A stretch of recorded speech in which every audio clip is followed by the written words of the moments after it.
We now turn to the situation in the DRC. The repression of the anti-Kabila marches on the 31st of December resulted into several deaths. About 100 people have been arrested, including priests. The Archbishop of Kinshasa describes this repression as barbaric. The big mystery here is the exact number of victims.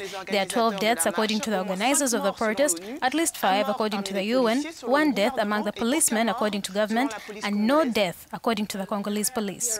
Before the media, the head of the Roman Catholic Church in Congo, Cardinal Monsengo, accused security forces of opening fire on peaceful protesters and of desecrating places of worship. We can only denounce, condemn, and stigmatize the actions of the supposedly valiant men in uniform, which are, unfortunately, nothing more, nothing less than barbarism. Monsengo told reporters in Kinshasa, adding that last Sunday's protests were peaceful and non-violent. Following this recent crackdown on protests, the United Nations reiterated its appeal to all Congolese actors to adhere to the December 31st, 2016 agreement, which is the only viable path to the holding of elections, the peaceful transfer of power, and the consolidation of stability in the DRC.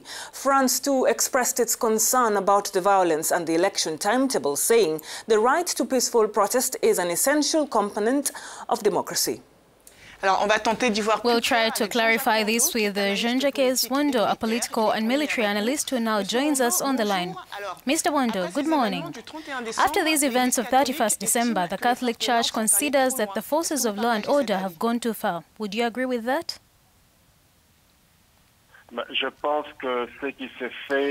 I think what has been done is a first. I don't know if it is a first for Congo or Africa. To say that it has gone too far is even an understatement.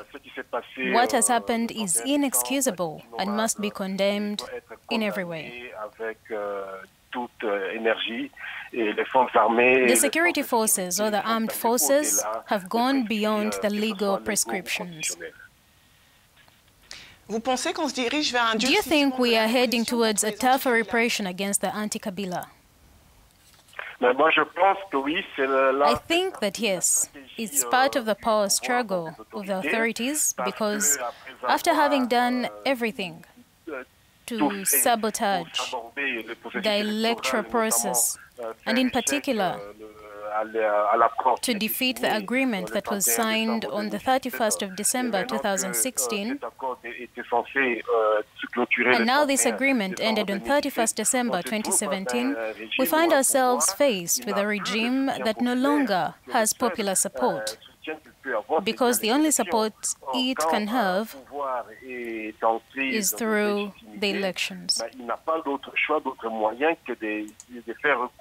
Aux moyens de violence, aux moyens de la force pour pouvoir gouverner et maintenir son autorité.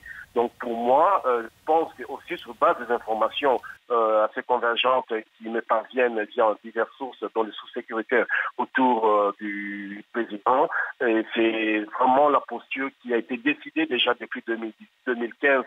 Il y a toute une série d'activités, notamment en intégrant les éléments de la garde républicaine, donc c'est-à-dire la garde censée protéger le président au sein de la police, et en militarisant la police pour réprimer violemment et dissuader la population et l'opposition à pouvoir manifester pacifiquement. Donc nous sommes entrés dans une période où ce sera plutôt le cas de la part des autorités, et l'opposition va essayer aussi de mobiliser la population pour tenir tête et voir comment les rapports de force peuvent évoluer par la suite.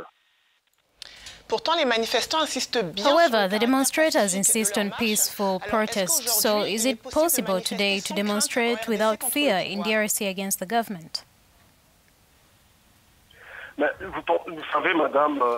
You know, ma'am, you're not going to ask the church or the political opposition, which is waging a peaceful struggle, to resort to violence. When you see what was said before the demonstrations, whether it was the statements of the governor of Kinshasa or other authorities pretending that the demonstrators were armed, they went to the churches, they repressed the demonstrators, and we saw no weapons here. Ici, c'est plutôt It's therefore necessary to claim power, and power may be in the minority at some point, especially if measures are taken by bodies such as the ICC against the military regime. Elle n'agit pas, si elle ne revendique pas ses droits, si elle ne se met pas debout pour dire non à toute cette mise en scène qui se met en place pour faire perdurer le processus électoral, il n'y aura rien. Mais bon, à un certain moment, je pense qu'avec d'autres stratégies, cette violence, elle peut aussi avoir des limites. Et s'il y a un travail qui est fait auprès des militaires, de conscientisation des militaires et des policiers, petit à petit, avec aussi des condamnations unanimes sur le plan international, on peut arriver doucement à une inversion de rapport des forces.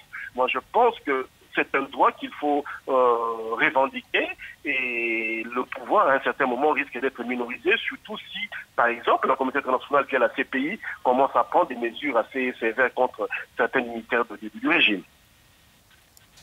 Merci, Monsieur Wondo. Thank you, Mr. Wondo, for your insights into the situation in DRC.